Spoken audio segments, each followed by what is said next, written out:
So I started drawing the Om comics in about 2012, but the character of Om is much older. I've been drawing Om, the character, in sketchbooks for about 14 or 15 years. And it was just a little doodle, didn't really have much background behind it. And then in 2012, I started making my first very short comics, trying to write stories about that character. So the first self-published comics I did were maybe like 4 or 5 pages, really mini comics. And then gradually over the last 8 years, I've been building those stories up and up. So I guess my intentions with the story were really just to get started. You know, I had a character, I wanted to build a world, and it's starting at that kind of small stage of a mini comic. The reason I started with short stories before going to the longer form, the black book, there were a couple of things there. First of all, it's much easier to think I'm going to complete a 5-page comic than a 500-page comic. But also practicalities, I've been self-publishing, so it's much cheaper for me to print out some mini comics. When I was approached by the Mansion Press to do the anthology, suddenly that idea of like a page count was out of the window, and I could make the black book as long as I wanted to. I'd already started writing the black book before I was approached by the Mansion Press, and I was intending it to be 20 pages. But actually being able to stretch that out to 70 pages, it's a richer story, and I think the ending has more impact through, you know, you follow him through a longer journey till he gets to that point.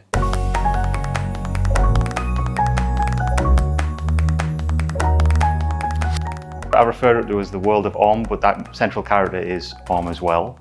I kind of intentionally didn't put labels on the characters for names, although in my head they all do have names.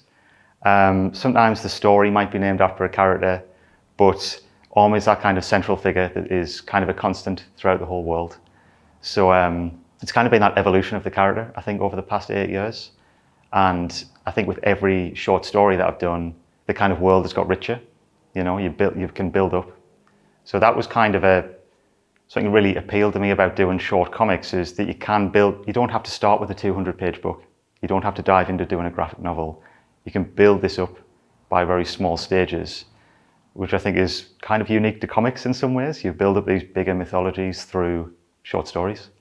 I think a lot of the stories I'm kind of riffing on like biblical imagery or like religious imagery, and that idea of a character being sculpted out of clay, that just felt like a really strong image.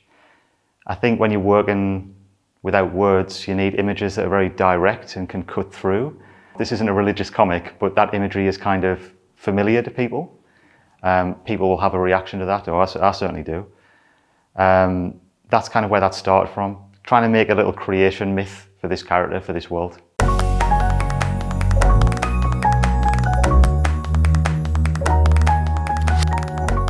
This idea of using kind of a clean line drawn style and mixing that with kind of horrific imagery.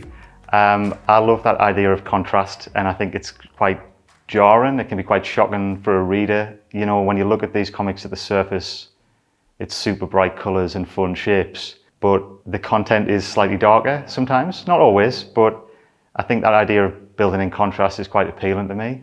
Something I try not to show in my comics is like very direct violence. You know, I'll tend to skip that panel or show the result of violence.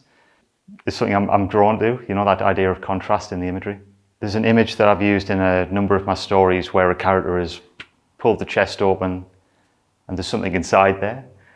I was traveling in Malaysia a couple of years ago, and it was a statue of Hanuman, who's a Hindu god, and he was pulling his chest open and there were 2 other gods inside him. And I didn't know much about that. It was just a really striking image. It's something that stuck with me. I think a lot of the themes that came out in that story were around like what's on the surface and what's kind of underneath the surface. So there were some very dark things and some very threatening things under the surface. But the character of Om, it was this idea again of transformation. You know, in the story, it's a journey through hell. And I was looking at a lot of things like Dante's Inferno. But to me, it had to have a positive ending. You know, it had to have this idea of hope and colour coming out at the end.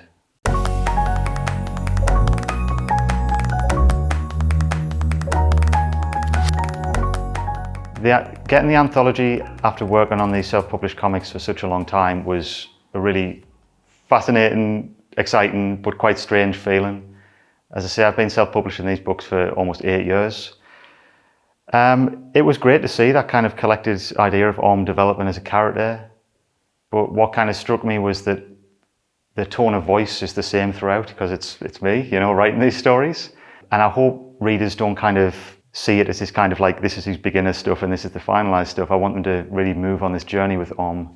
So my intention for the future of the world of Om is just to keep going and keep building it. I've got a lot of ideas for stories still up here, and I just want to see how much further I can push this world and really make it as rich as possible.